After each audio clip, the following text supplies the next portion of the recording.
Assalamualaikum warahmatullahi wabarakatuh. Alhamdulillah pemirsa Aceh TV, berjumpa lagi bersama saya Indah Rastika Sari. Hari ini di edisi Senin 11 April di tahun 2022, tepatnya di 9 Ramadan 1443 Hijriah. Selamat menjalankan ibadah puasa pastinya untuk Anda pemirsa Aceh TV dimanapun Anda berada. Dan hari ini, talk show kali ini kita akan membahas mengenai game online dengan temanya bagaimana mencegah game online di Aceh. Beberapa fakta yang menarik untuk kita sampaikan pemirsa, bahwasannya game online ini terdapat fatwa dari Majelis Permusyawaratan Ulama Aceh nomor 3 tahun 2009 bahwa hukumnya adalah haram. Dan juga di sisi lain beberapa jenis dari game online ini itu masuk menjadi cabang olahraga di SEA Games 2021, bahkan juga nanti di Asian Games 2022 di Guangzhou, China. Tapi ada juga hal menarik lainnya. Terdapat juga beberapa banyak komunitas dari game online ini yang mengatakan bahwasannya ini bukan cuma hanya hal negatif, tapi juga dapat menghasilkan pundi-pundi uang. Bagaimana hal ini kita akan membahasnya bersama Ketua MPU Aceh, yaitu Tengku Haji Faisal Ali, dan kemudian juga hadir dari Kabid Kepala Bidang Layanan E-Government, yaitu Bapak Henry Dermawan yang merupakan Kabid Layanan E-Government dari Dinas Komunikasi Informasi dan Persandian Aceh. Assalamualaikum Tengku dan Pak Henry. Waalaikumsalam warahmatullahi wabarakatuh. Terima kasih banyak untuk waktunya sudah hadir di Aceh TV. Pastinya tetap semangat puasanya. Baik Pak, ini menarik kemudian. Ini mungkin ke Lim Faisal dulu. Menjadi menarik bahwasannya memang sudah ada surat yang pernah disurati dari MPU. Ini kemudian kepada asosiasi kemudian game online ini, bagaimana kemudian lanjutan dari suratnya bahwasanya untuk bisa mencegah ini? Ya, baik.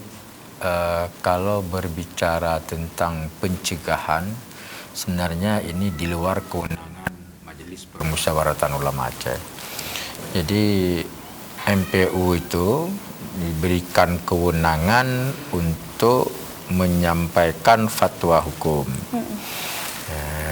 Jadi MPU dengan kewenangan yang ada dan permintaan dari sebahagian masyarakat kita agar MPU mengkaji dari berbagai sudut pandang terkait dengan game PUBG ini, maka landasan itulah MPU mencoba mengkaji, menganalisa, mendatangkan para ahli, baik yang ahli di dalam bermain game dan juga ahli di dalam bidang yang lain. Jadi kewenangan untuk apakah ini dihentikan ataupun tidak, tentu itu kewenangannya di pihak lain. Tapi kalau berbicara tentang kewenangan, sebenarnya yang paling berkewenangan untuk ini adalah para keluarga. Itu ya paling berkewenangan untuk itu. Benteng awal. Ya, benteng yang paling awal itu adalah benteng di keluarga kita masing-masing.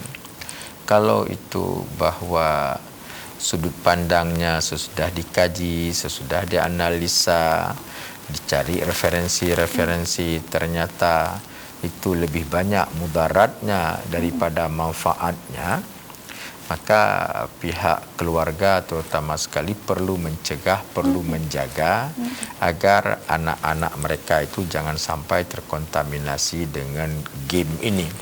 Mungkin nanti Tengku bisa menyampaikan bagaimana kemudian orang tua bisa melakukan hal terbaik untuk anaknya. Tapi apa dasarnya kemudian? Dasar fatwa ini ada sebuah kajian, sebuah diskusi yang melibatkan para guru-guru sekolah.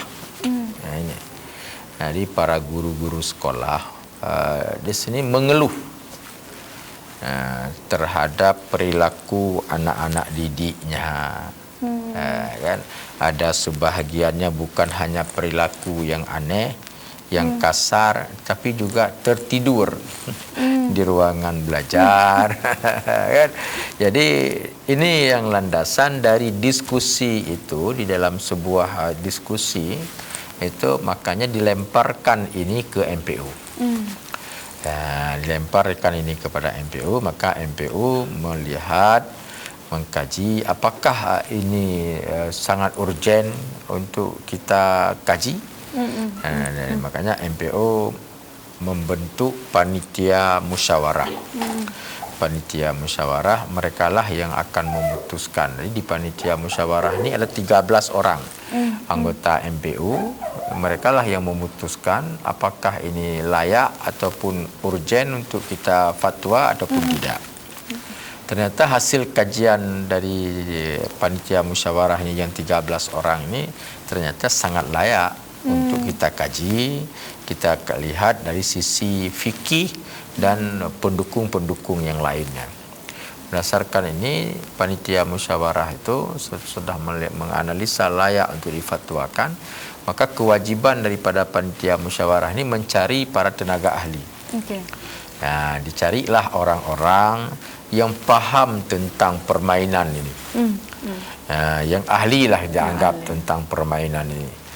Karena ini ada ketersinggungan tadi dengan anak-anak di sekolah, berulah kasar, maka coba juga kita lihat dari segi psikolog. Psikolog. Maka juga kita datangkan para psikolog. Di dalam kajian ini 2 orang psikolog kita datangin. 2 orang psikolog kita datangin. Kita jangan satu, kita ingin lihat 2 orang psikolog. Pertama, kita minta orang yang ahli, paham tentang cara permainan game dan jenis-jenisnya untuk menyampaikan di depan kita. Bagaimana cara bermain game itu dan sebagainya dan sebagainya. Dan kita lihatlah ada jenis-jenis game itu kan yang memang terbawa simbol-simbol agama di dalam itu. Ada jenis, tidak semuanya, tapi ada jenis-jenis itu yang terbawa. Itu yang disampaikan ke kita.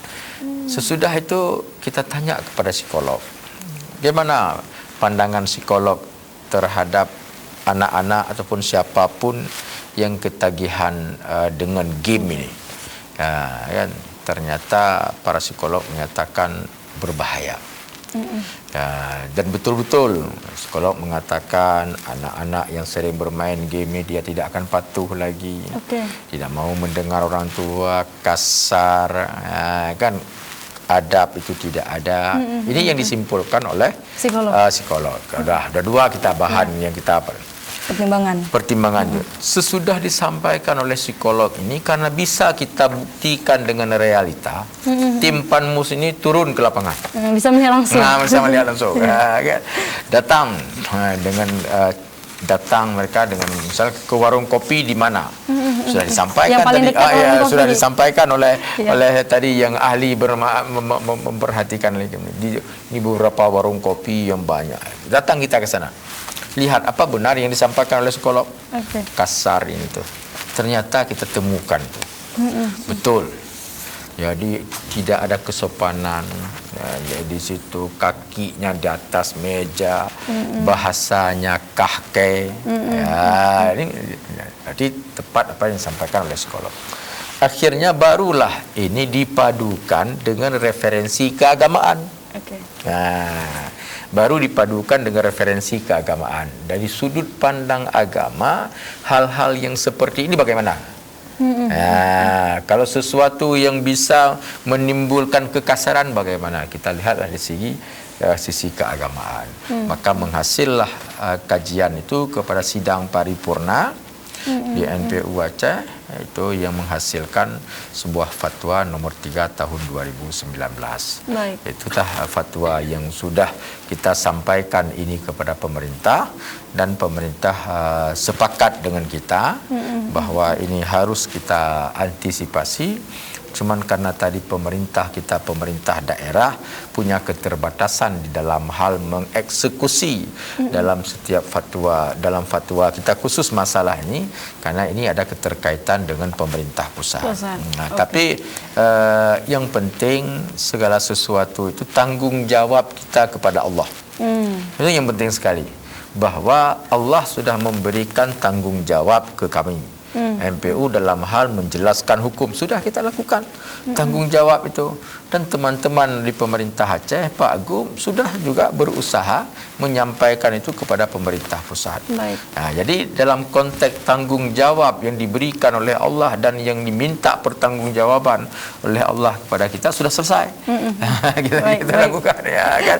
Tinggal lagi sekarang ini kan bolanya di pemerintah. Nanti ke Pak Hendy dan bagaimana kemudian ke pusat. Jadi sekilas tentang bayangan bagaimana MPU mengeluarkan fatwa hukum dan landasan apa dan hasilnya apa, itulah yang tadi. Dan ikhtiar tersebut juga seperti stiker itu kan juga sudah dibuat, stiker dan lain sebagainya, Tengku. Tapi kemudian ketika kita bicara pelibatan, sebelum nanti ke Pak Henry, pelibatan kajian tadi, Tengku, ada kemudian komunitas dari game-game online ini. Apakah mereka juga dilibatkan? Karena dalam satu jurnal misalnya mereka bilang mereka tidak dilibatkan seperti itu. Enggak, kita tidak berkewajiban. Yang penting bahwa permainan mereka itu ada yang menyampaikan ke kita. Nah, jadi jangan salah kita. Jadi bukan kita melibat komunitas untuk mendengar bahwa manfaat mereka. Ini kalau ini menjadi landasan fatwa hukum, segala sesuatu itu pasti ada manfaatnya bagi orang-orang per orang. Arak aja ada manfaat bagi orang per orang. Ya kan? Judi juga ada manfaatnya bagi orang per orang. Ya kan? Tidak. Jadi MPU itu tidak melihat bahwa ini permainan ini sudah diakui oleh pemerintah. Tidak ada kaitan dengan kita. Ini akan dipertandingkan, ini ketuanya siapa, itu enggak ada pandangan kita. Kita hanya melihat sisi hukum saja. Hukum Islam. Hukum, tapi hukum itu berdasarkan fakta-fakta tadi. Nah, jadi ini yang kita lakukan. Tapi sesudah fatwa kita keluarkan, teman-teman dari komunitas itu datang ke MPU. Apa kemudian yang? Mereka mempertanyakan kenapa ini. Mereka menyebutkan bahwa dipertandingkan ini pernah ada orang anak Aceh yang mendapatkan juara ini itu. Mereka sebutkan itu ada hadiahnya sekian. Kita terima semua itu. Memang seperti itu. Tapi hadiah yang mereka dapatkan misalnya 1 M itu kurang sekali ketimbang dengan rusak yang begitu banyak. Berapa orang yang masuk dalam komunitas itu? Tapi ribuan lain tidak masuk dalam komunitas itu. Inilah yang harus kita kaji. Jadi tidak boleh kita lihat ada orang yang main game itu hanya dia seorang, pas sudah dia main game dia salat waktu salat. Jadi jangan kita putuskan berdasarkan untuk dia sendiri. Jadi yang diputuskan itu hukum itu sifatnya umum yang diputuskan. Jadi bukan dilihat kepada orang per orang. Mereka meminta bagaimana ini fatwa ini bisa dikeluarkan enggak kelompok kami. Jadi hanya kelompok tertentu saja yang halal. Nggak bisa itu. Itulah teman-teman. Maka kita sampaikan ke adik-adik itu kami mengeluarkan fatwa hukum ini agak terlambat. Agak terlambat. Sebenarnya kalau dulu kita keluarkan fatwa hukum, tentu adik-adik ini tidak akan pernah bermain, pasti patuh. Katanya selesai masalah. Tapi gimana Pak Henry, ini haram sudah dikeluarkan fatwanya. Tapi bagaimana konteks Aceh, Pak? Apakah permen ini masih ada? Karena ada ikhtiar juga, misalkan dari pemerintah kita. Itu misalkan bilang ke kementerian, Pak tolong ini diblokir seperti itu. Bagaimana Pak Henry gambaran umumnya? Jadi pemerintah Aceh sudah berupaya gitu kan. Tahun 2020 di awal-awal itu kita sudah ngirim surat ke Dirjen Aptika terkait dengan mohon untuk diblokir lah beberapa situs yang memang sudah dilaporkan. Kemudian 2021 kita kirim lagi surat gubernur untuk memperkuat lagi, ya kan. Nah, tapi memang di dalam dunia telekomunikasi ini kita di daerah hanya sebagai pengguna. semua kontrolnya itu ada di pusat. Oke. Nah, sehingga kenapa kalau kita mau blokir Aceh saja nggak bisa. Nah, kenapa? Karena kontrolnya di pusat. Oke. Gitu. Kalau pusat blok, maka seluruh Indonesia keblok. Jadi nggak bisa karena Aceh daerah syariah, kemudian sudah ada fatwa haram itu langsung diblok. Langsung Aceh saja gitu, Aceh nggak keblok. bisa. Nggak bisa. Karena pusat kontrolnya di sana. Baik. Iya. Nah, kita blok Indonesia saja. Nggak bisa juga, karena beberapa permainan itu servernya di luar negeri. Oke. Ya kan? Dan akses internet ini kan sudah tanpa batas. Nggak mengenal lagi kita wilayah Aceh, wilayah Sumatera Utara, wilayah Indonesia, wilayah luar gitu. Nggak mengenal dia. Nah, sehingga ini kembali lagi kepada kesadaran diri masing-masing. Baik. Hasilnya apa kemudian Pak ketika kemudian kita meminta untuk diblokir, bagaimana tanggapan pusat? Setelah kita suratin, kemudian pusat menanyakan mana daftarnya. Daftar yang harus kami blokir mana? Baik. Ya kan? Daftar berdasarkan aduan. Kalau aduan yang dikasih 5, ya 5. Itu yang dipelajari. Oke. Sementara permainannya cukup banyak. Dan namanya bisa jadi Namanya ganti-ganti. ganti-ganti. Ya, jadi misalnya namanya A, besok udah jadi AA, udah lain lagi. Gitu. Nah, secara teknologi kalau kita melakukan pemblokiran gampang, kita blokir aja di semua provider. Nggak bisa, nih karena kita di sini hanya Telkomsel, ya udah Telkomsel saja. Nanti yang pakai Excel dan sebagainya kebuka gitu. Oke. Ya kan? Sehingga ada cara, banyak cara. Iya, banyak cara jalan orang untuk berpindah-pindah. Karena tadi yang pertama memang unsur game itu kan kecanduan ya. Kecanduan. Apalagi tadi diiming-imingi dengan kalau berhasil bisa dapat bonus, bisa dapat uang balik dan sebagainya. Nah, karena tadi sifatnya kecanduan, maka ketika mau memulai itu harus dipikirkan. Ini sama seperti kayak heroin ini, candu nih, ini susah nih, susah lepasnya ini dia. masalahnya nggak yang paling dekat dengan kita nih, Pak, yang di gadget kan? Di gadget kita. Kalau itu udah jelas-jelas, kalau tadi udah jelas-jelas narkoba, narkotika sudah ya. jelas. Nah, maka kemudian di Indonesia itu ada yang namanya Indonesia Rating Game. Jadi setiap games itu ada ratingnya untuk umur berapa tahun. Oke. Yang boleh memainkan game itu. Nah, jadi kalau misalnya 7 tahun plus, nah berarti umur di bawah itu nggak boleh. Umur 2 tahun berarti untuk anak-anak gitu. Baik. Nah, 17 tahun plus berarti untuk yang sudah 17 tahun. Oke. Nah, sementara anak-anak kita yang belum 17 tahun pun kadang-kadang udah pegang gadget. Nah, bagaimana untuk kita bisa ini, Pak, untuk bisa mengkontrol itu? Ini hanya untuk 2 tahun, hanya untuk 7 tahun. Iya. Kembali lagi tadi, pada saat orang tua menyerahkan perangkatnya, handphonenya ke anaknya, itu lihat umurnya dicukup belum untuk pegang ini. Karena ini nih sama seperti pisau bermata dua nih. Dipakai untuk baik-baik, untuk daring, ya kan, belajar online, baik dia. Tapi ketika diakses untuk yang lain, jadi buruk dia. Baik. Nah, belajar online juga nanti banyak kajiannya juga kan, Pak. Kalau kita bisa balik ke game online ini, apa kemudian ikhtiar yang bisa kita lakukan, Pak? Paling tidak, bagaimana? Apakah ini kalau kita pakai kata mencegah, apakah bisa mencegah? Ya, kembali lagi ke pengawasan orang tua. Pengawasan orang tua. Nah, ketika kita orang tua misalnya memberikan handphone kepada anak, kita sudah wanti-wanti nih anak. Ya kan? Nah, oke, ini ayah berikan cukup 2 jam. Dari jam sekian sampai jam sekian. Ketika aplikasinya diinstal, itu nggak boleh. Orang tua yang harus menginstalkan. Nah, buat peraturan yang jelas. Peraturan yang jelas di awal, pada saat ini mau diserahkan nih. Baik. Nah, jadi ketika si anak melanggar, berarti kan dia melanggar terhadap janjinya kepada orang tua. Iya kan? Nah, sehingga dengan cara itu mungkin kembali tadi ada kesadaran dari si anaknya tadi. Baik. Nah, saya tidak akan melakukan hal-hal yang jelek karena tadi udah janji sama orang tua, kan yang paling dekat sama orang tuanya. Baik. Itu kalau dari keluarga ya, Pak ya. Yeah. Tapi kita nanti akan bahas bagaimana fakta di warung kopi hari ini, Pak. Iya. Dan apa yang bisa dilakukan pemerintah paling tidak selaku pemegang ini kebijakan pastinya. Yeah. Kita akan bahas nanti, pemirsa jangan kemana-mana, kami akan kembali setelah yang satu ini.